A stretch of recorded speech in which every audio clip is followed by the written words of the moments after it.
Let's go. What a race in the 450 class. I mean, if we get this all season long, this is gonna be an absolute dogfight, boys. I mean, I know we talked about it, I'm gonna bring it up again. I know Jet's gone, but this is what we expected and what we get when Jet Lawrence is out of the picture. These boys are so close in speed. Did we see the fight out of Ken Roczen? Oh my gosh, the pass back was truly unbelievable.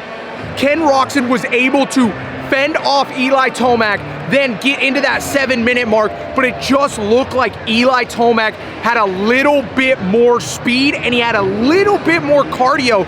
It just seemed like that big fight from Ken Roczen, he was just a little winded and he needed to gather himself. I'm not saying he's out of shape. I'm just saying that pressure and that fight back elevated his heart rate so much that I don't think he could put up with the last 7 minutes. With that being said, Ken Roczen ended toe-to-toe with those guys. Eli Tomac, Hunter Lawrence, Ken Roczen, they were all in almost the same turn on the last lap. Now, speaking of Eli Tomac and Hunter Lawrence, are you kidding me? Hunter Lawrence came to play. I mean, just from the press day footage, you guys seen the 500,000 views on the press day footage that I posted of Hunter Lawrence, and he looked just like Jet. And I'm not taking away anything from from Hunter Lawrence, but you know he's relaxed when you see Hunter Lawrence riding like that. Now this right here, you guys can see this. Take a look at that. That's where it all went down. To me, that was the mistake Hunter Lawrence made in this 450 class main event. He just tried to go for that inside pass and he needed to make contact. If you're gonna do that in a corner where you know you're not gonna be able to 2, then 3 and lose that toe from Eli Tomac, you gotta make the pass stick. You know, he's definitely gonna have that one go down as, damn, I wish I just would have got a little closer to Eli Tomac to make that pass, because the outcome of this race could have been totally different. You guys heard the crowd just now. Eli Tomac is on the stage. He's talking about he just needs to have a little bit better self-awareness. I think he didn't know that that was coming in, but Eli Tomac all smiles. Man, Eli Tomac came to play, boys. I mean, after 2 rounds, we got to say Eli Tomac's the fan favorite for the championship, right? Joey Savacci, we did an interview with him. We're just giving luck to all the guys that are on Track Talkers. Joey Savacci with that top 5, truly unbelievable. But what we have to talk about, it wasn't a complete turnaround, but it was a massive one from Chase Sexton. We seen some speed out of Chase Sexton tonight at the beginning of that main event and in that heat race that we know from Chase Sexton. That is what we know. We know that he's fast. We know he can do it, but we haven't seen him be comfortable enough on that Kawasaki to pull it out. Now, was it perfect? No, but he hit the gate twice, I'm being told. Twice, and still came back from pretty much dead last place to get 4th, okay? And I know all the haters in the comments are gonna say, oh, well, he's just gonna tuck front, he's just gonna crash, he's just gonna chase Sexton. Dude, he's on a new bike.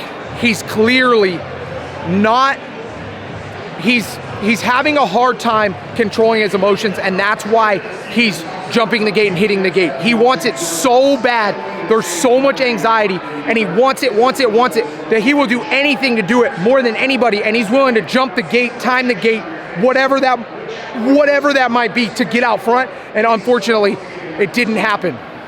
Chase Sexton wants to be there, he has the speed to be there, and it was a huge move in the right direction. This is round 2. This is not round 10, this is not round 7, this is round 2, boys and girls. Chase Sexton is not out of this championship. Do not count him out. I am telling you right now. If you can completely change your suspension, put on pro circuit suspension, put on a pro circuit linkage, pro circuit shock, completely do an overhaul on the bike in 1 week and come out, bounce back and get a 4th, look out. Wait till he relaxes and gets comfortable. It's gonna be a complete change. Now, 250 class. Damn. Max Anstie had it in the bag. You know, maybe not in the bag. Okay, I'm going a little far with that. Maybe not in the bag. But he was out front. He was doing what he was supposed to be doing. He got the whole shot, Uncle Ty. Whole shot. But Max Anstie rode a solid race. He looked like, you know, he looked perfect. He looked perfect, but he let Haiden Deegan him. You know, I did it. I can't wait to show you guys. I did an interview with Max Anstie directly after the race, before TV got to him, before anybody, fresh off the block. And he wasn't mad. He wasn't anything. You know what he said? He's like, dude, I'm gonna get Justin Barcia. I'm gonna get my pops. I'm gonna get everybody to start riding with me and taking me out, because I will never fall for that again. That ain't happening. I love it. I can't wait to learn even more. And you better believe Max Anstie, he's one of the most methodical guys on this track. He is gonna learn Deegan's ways. He will probably study every takeout that Deegan's done in the last 3 years to see what type of corner he likes to do it, where he likes to do it at, what happened, everything about it, and he is going to outsmart this kid. Now, with that being said, Deegan pole position, won his heat race. Then on top of that, wins the main event. You can do as much studying as you want, as much as you want to do, whatever that might be. It's hard to beat speed, boys. And Haiden Deegan clearly has the mental and he has the speed. But my point, this ain't over and it's gonna be an absolute dogfight. You guys are in for a show. Max Anstie said, I can't wait for the next round. Can't wait. Okay? Chance Hymas definitely rode solid, but we got to give a big round of applause for Cameron McAdoo. They put him in the B practice, then they moved him up to A practice, and he comes out, gets on the podium. You know, it's like Levi Kitchen, all the hype's around Levi Kitchen. And don't get me wrong, we like Levi Kitchen. He's really, really fast. He's a good kid. But dude, you gotta get some McAdoo in you. You gotta get the, I've been off for 6 months, but I can still get the job done. It doesn't matter. How does Cameron McAdoo do it? There is something special about Cameron McAdoo. Yeah, he crashes.